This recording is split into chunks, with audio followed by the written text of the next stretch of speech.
Hey, what's up everybody? Casey here at Zero and Fly and Tackle. We're getting into bomber chironomid season. So today I'm going to show you how to tie a red butt olive bomber chironomid.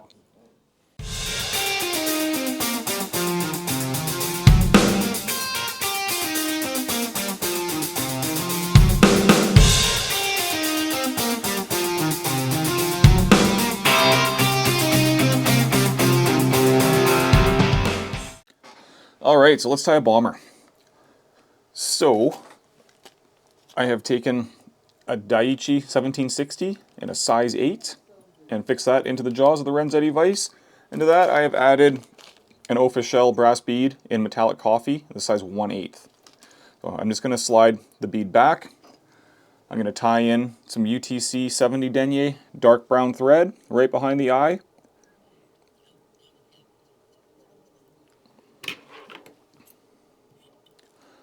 And we're going to tie in a little bit of white uni stretch for gills.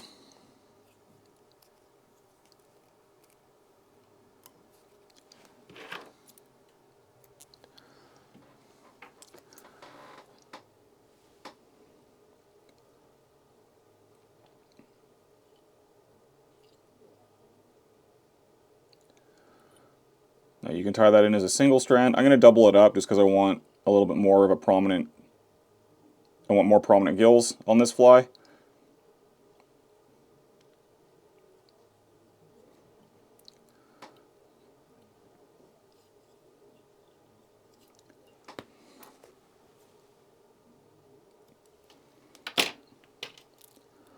And then we're going to whip finish our thread. Cut it and slide our bead over that tie-in point. I should say, when I put my bead on my hook, I've got the big hole side towards the eye, and that will just accommodate for the gills and everything. They'll fit up underneath, and obviously I'll trim that before I'm done. Now I'm going to go back with the same tying thread. Now in this stage, if you want, when you're doing these bombers, you can use a heavier gauge thread. Like I'm using 70 denier, and I just personally prefer to do it. I find that it's a little bit more forgiving.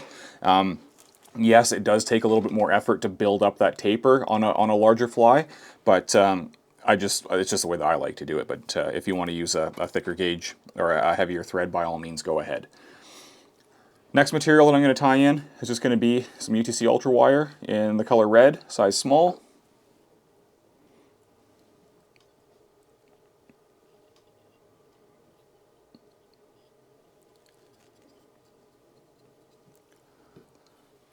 And for the red butt on this, I'm going to tie in some medium red UTC holographic tinsel.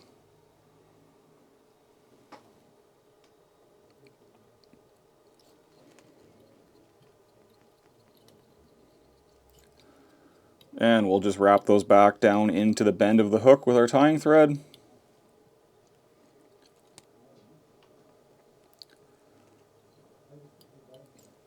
And I like it right about there. Bring my thread back.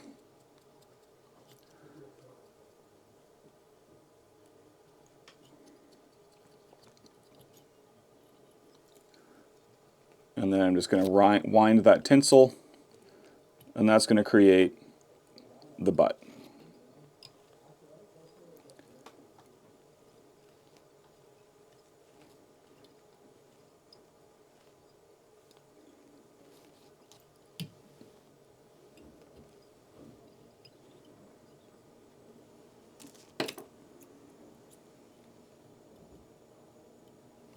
Trim off that tinsel. I'm going to bring that thread back a little bit. Next, I'm going to take a strand of fly box buzzer wrap in dark olive. I don't know if you could hear the little bit of panic in my voice there because my scissors just about fell.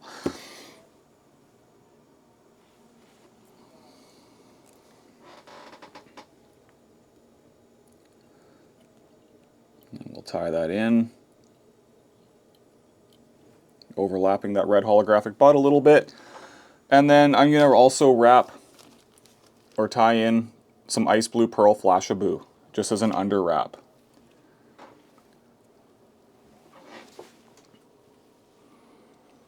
And on a larger fly like this, I prefer to use 2 strands over 1. Just this stuff's kind of fine.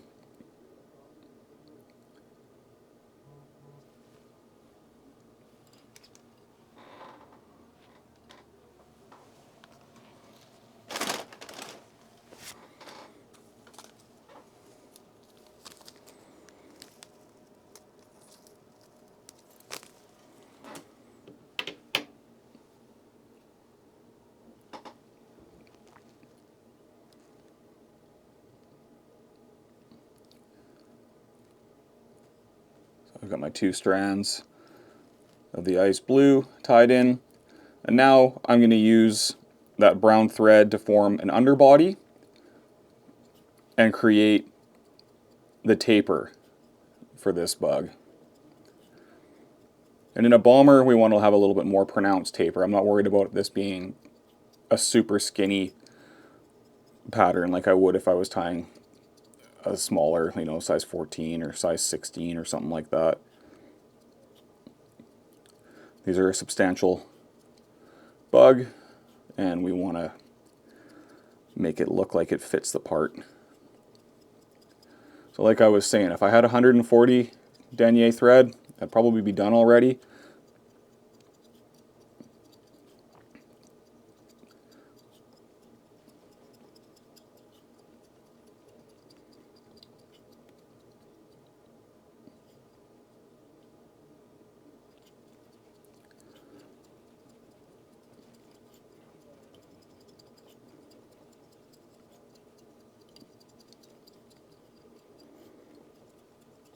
There we go.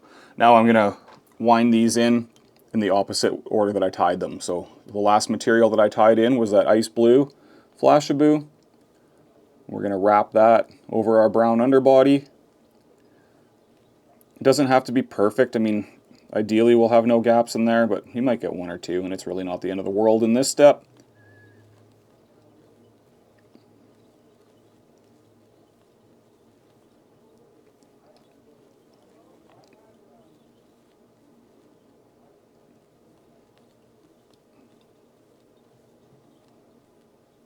And we'll tie that off right behind our bead.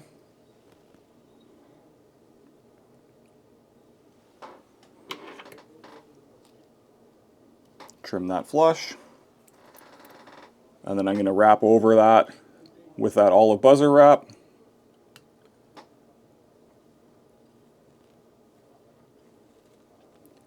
And here, we don't want any gaps if possible. Again, it's not the end of the world with this. It's okay if a little bit of it shines through, but I would prefer to have nice uniform side-by-side wraps.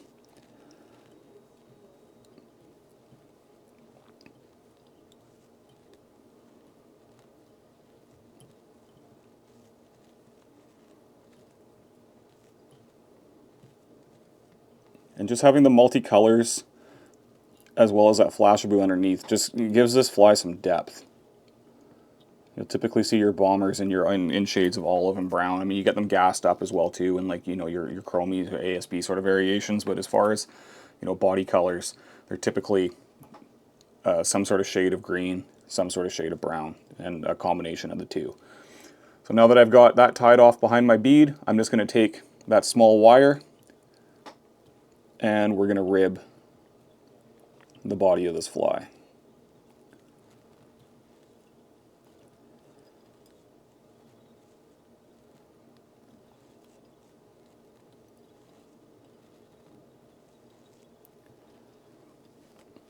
Again, tying off just directly behind the bead.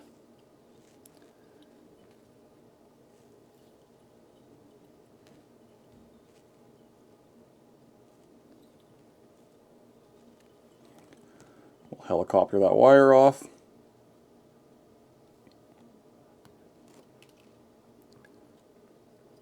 Use our tying thread to create a little bit of a thorax there, transitioning into the bead. And then we're going to whip finish. Now, I usually do a double whip finish, but I'm going to glue this knot out of this, so I'm not too concerned about it coming undone.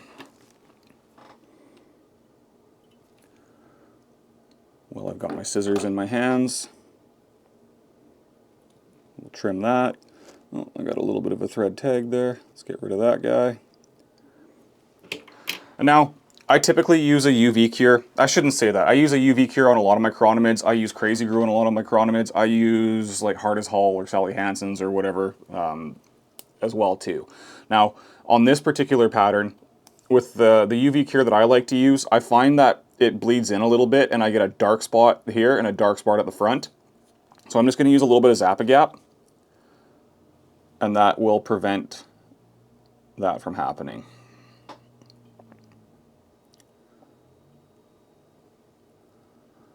Give it a nice little coat of glue. let it dry, tie it onto the end of your tippet, drop her down and let her rip. There you have a quick, simple, but very effective bomber chironomid pattern. So like always, I will have all the links for the materials in the description below. Link to our website, www.c-run.com. You can purchase all the materials online. Come by the shop. More than happy to get you set up with everything here. Hit that like button for me if you like this video. That does a lot for us. We really appreciate that. And subscribe to us on YouTube if you haven't already. And thanks for watching, everybody. Tight lines. We'll catch you for the next one.